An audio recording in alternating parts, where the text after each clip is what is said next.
asalaamaaleykum mbokk yi déglu dal leen nag jàmm procès bi am ci diggante Mame Mbaye Niang ak kii nga xam ne moom mooy Ousmane Sonko ba léegi de jeexagul ndaxte su fekkente ne ki jiite Pastef daal dinañuy teg ci noddam ñaari weeru kaso yoo xam ne du ko tëdd mu war a jox ki nga xam ne moom mooy Mame Mbaye Niang koppar gu toll ci 200 millions dafa mel ni ne ba léegi daal mbir ya jeexagul ndaxte procureur dafa def appel ak tamit ki nga xam ne de moom mooy Mame Mbaye Niang loolu nag moom moo tax ba tey jii ci biir julikaay bii di Sud Quotidien suñu naataango yi duñu xamal ne ay avocat Ousmane Sonko ñoom la leen leer ba leer la leen wóor ba wóor moom mooy ne ñii nga xam ne ñoom ñoo nekk ci bopp nguur gi la ñu bëgg rek moom mooy fexe ba kii nga xam ne moom mooy seen client di Ousmane Sonko du bokk ci wàllu élection yi nga xam ne moom la ñu dëgmal julikaay bii di Sud Quotidien di ñëwaat kon ci yuuxu wàllu gi nga xam ne démb ñii nga xam ne ñoom ñooy ay avocat wu Ousmane Sonko daal dinañu koy fësal ndaxte bu ñu sukkandikoo ci ay kaddu ki nga xam ne moom mooy maître Bamba Cissé su fekkente ne bëgg-bëgg parquet bi daal dinay antu mun na am sax ki nga xam ne de moom mooy Ousmane Sonko du mën a nekk candidat ci wàllu élection yi nga xam ne moom la ñu dëgmal te tey jii tànk yi ñuy jox yëpp loolu dong de moom moo leen tax a jóg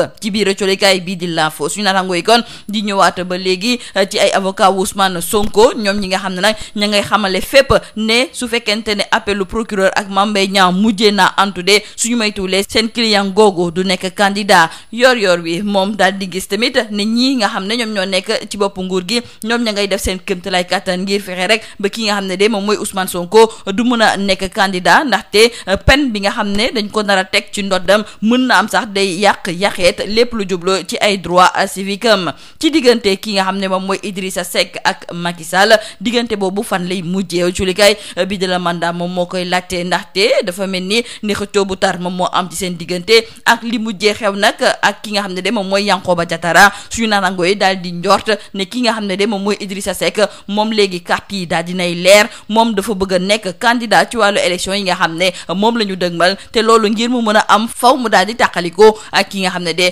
moom mooy Macky Sall wanteew colikaay bii de critique la mu gis moom mooy ne Idi de bu jógee nag ci biir coalition Benno Bokk Yaakaar ngir fas yéene demal boppam ci wàllu élection présidentielle bu ko yeboo mu xam ne du fa am dara te it loolu sax day tax ba carrière am ci wàllu politique fa lay jaaree daal di nax saay am na ay coppite ci état major général des armées colikaay bi de Le Quotidien mi ngi ñee xamal ne général Mbaye Cissé moom moo wuutu léegi général Cheikh Wade moom moomu kay di général Cheikh Wade lan moo waral ñu daal di ko fay jëlee suñu natango yi di njort ne ab communiqué goo xam ne waa Yewwi Askan Wi fësaloon nañ ko doon xamle ne ñoom waxtaan nañu ak ñi kawe ci l'armée bi loolu moom moo tax ba ñu dellu ginnaaw ci ay manifestations yu ñu bëggoon a amal autolikaay bi de Le Quotidien di laajte ndax li ni mel sax taxul ba ñu daal di fay jëlee ki nga xam ne kon moom mooy général Cheikh Wade kon nañu jàpp ak autolikaay bii di 24 heures ne général Mbaye Cissé léegi kon moom mooy semga bu bees bi enquête yéene kaay ne ñu ko xarañ nag la ñu daal di teg ci boppu l'armée bi ndaxte ki nga xam ne de moom mooy général Mbaye Cissé moom ba mu amee fukki at ak ñaar la tàmbale di sol tenue rax ci dolli moom dafay faral di wàcc ci terrain bi ku xarañ tamit ci wàllu gànnaay moom la ñu daal di teg ci boppu l'armée bi l'observateur tamit di ñëwaat ci jaar-jaaram ci biir colikaay bi di Le Soleil suñu naataango yi tamit di ñu xamale ak général Mbaye Cissé ci wàllu jaar-jaaram nga mu tàmbale ca Bango ba mu jéefale nga xam ne kon moom mooy ca Dial Diop mu nekkoon kon un ancien enfant de troupe bu ñu ràññee torop moom mi nekkoon chef d'état-major particulier bu président de la République ci fukki fan ci weeru avril gi ñu nekk ni la fas yéene tàmbali fonction am ka koy wuutu fa mu nekkoon léegi moom mooy vice amiral Omar Wade moom mi nekkoon chef d'état-major de la marine nationale kooku it contre amiral Abdou Sène moom moo ko nar a wuutu moom mi nekkoon conseiller défense bu premier ministre feetu Pâques yeeg feetu Korité yi suñu maytuwulee dina métti torop ci ñi nga xam ne ñoom ñooy góorgóorlu yi autolikaay bi di Tribune ne la ko waral moom mooy yokkute ga ñu gis ci njëgu ndawal gi mu nekk nag xar wala boog sax yàpp mbaam autolikaay bi di Tribune ne ñu loolu yëpp boo ci yokkee nag ñàkkum suukar su tar ci nga xam ne moom la ñu nemmeeku fii ci mim réew te loolu sax mën na xajamal ngalax bi ñu jeexale ko autolikaay bii di Libération ma ngay ñëw ci mbir bu doy waar bu xewee ca kër Njaay Lo foofu benn jakartamen bu tudd El Hadji Malick Ndoye la ñu daal di faat ki def li ni mel nag autolikaay bi di Libération mi ngi ñuy xamal ni mu ngi tudd Siteu moom ku dëkk Pikine la wante dafay faral di dem fa li nga xam ne moom mooy kër Njaay Lo foofu lay faral di fréquenter moom moomu nag di Siteu keroog ba ñu bëggee amal nag distribution wu ndogu jaarale ko ci ay café Touba noonu nag la bëggee woon képp kuy romb daal di koy jox weccit ba mu demee nag di sonal benn waaye ci wàll gi ni mel la ki nga nga xam ne moom mooy El Hadj Malick Ndoye daal di ñëw ngir daal di nekk ci seen diggante ci noonu la ko demee paaka ci baat bi ba ki nga xam ne kon moom mooy El Hadj Malick Ndoye ba ñu ko yóbbee ca bërëbu fajukaay mu mujjee ñàkk bakkanam fu mu nekk nii nag gendarmerie ubbi nañu ab l'enquête di wër ki nga xam ne kon moom mooy Siteu lii moo nekkoon bordelukat yi li gën a fës ci biir ëcculikaay yi ñu leen di ñaanal njeextalu bës ak jom. Mesdames et messieurs, bonjour. On continue à jouer les prolongations concernant le procès pour diffamation ayant opposé Ousmane Sonko à Mame Mbaye Niang.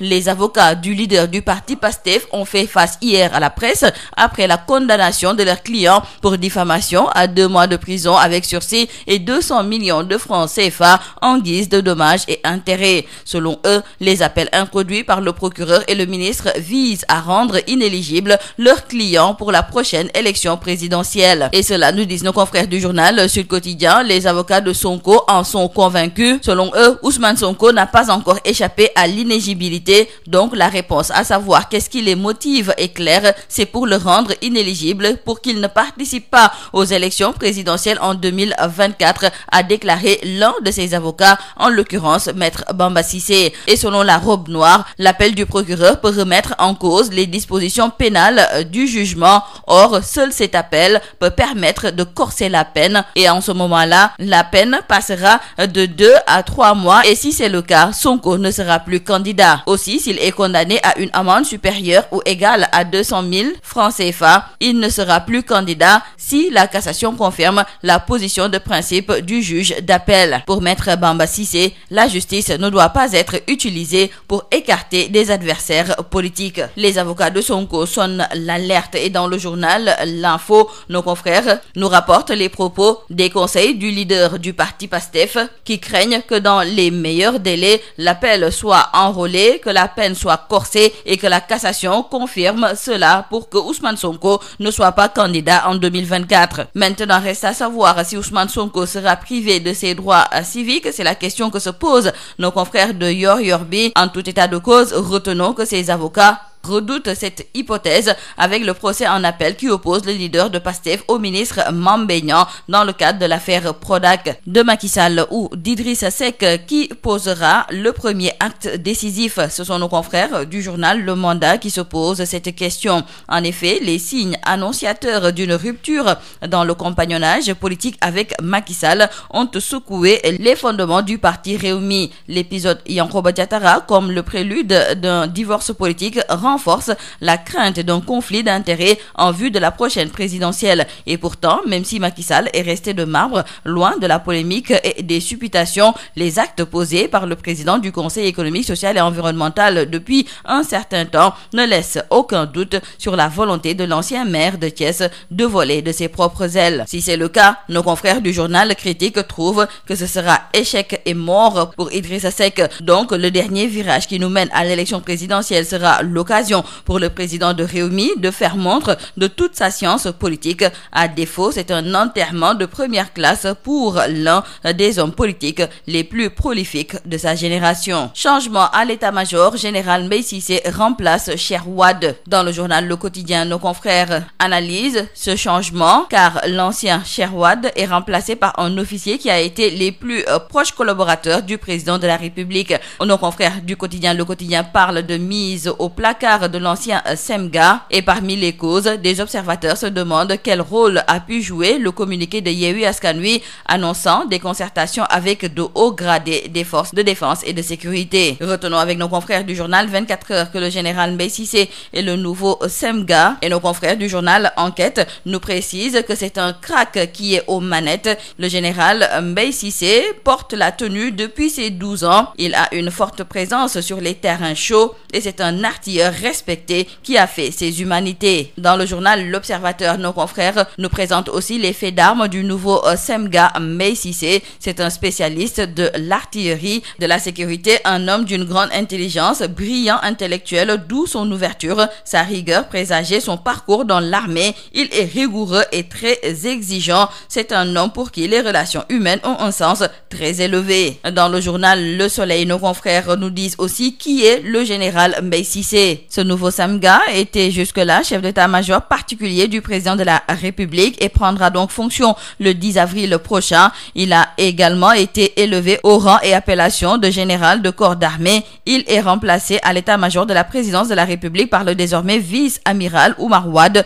précédemment chef d'état-major de la marine nationale. Ce dernier aura pour remplaçant le contre-amiral Abdou Sène, qui était conseiller défense du Premier ministre. Les fêtes de Pâques et de Korité risquent de ne pas bien se passer pour les góorgóorlu. En effet, nous disent nos confrères du journal Tribune, il y a une flambée des prix de la viande de bœuf, de mouton et de porc. À cela s'ajoute la pénurie de sucre qui compromet le ngalar. Et nous terminons par nos confrères du journal Libération qui nous parlent de ce drame qui s'est déroulé à Keur Ndiaye Lo. Mercredi passé, les gendarmes de la brigade de Sangalkam ont été informés qu'un adolescent blessé par arme blanche et évacué à l'hôpital Youssou Mbargane a finalement rendu l'âme des suites de ses blessures. Une fois sur les lieux, les gendarmes ont identifié le défunt comme étant El Hadj Malick Ndoye, alias Mamaudo, âgé de 27 ans. Il était conducteur de moto Jakarta et faux lion. Les premiers constats faits sur le corps sans vie ont révélé une entaille profonde au niveau de la gorge, localisée à hauteur de la carotide. L'enquête ouverte a révélé que la blessure qui a occasionné la mort de El Hadj Malick Ndoye lui aurait été infligée par un surnommé Siteu qui habite Pikine mais qui passe presque tout son temps à Keur Ndiaye Lo où les faits ont eu lieu. Et d'après nos confrères du journal Libération, Siteu, en état d'ivresse avancée, s'en est pris à un particulier qui ne lui a pas donné de l'argent en guise de participation au point café habituel et en tentant de s'interposer entre eux, le conducteur de Jakarta a été poignardé au niveau du cou. Pour le moment, l'enquête se poursuit et les gendarmes sont à la recherche du présumé meurtrier. C'est tout à vos journaux et très bonne lecture.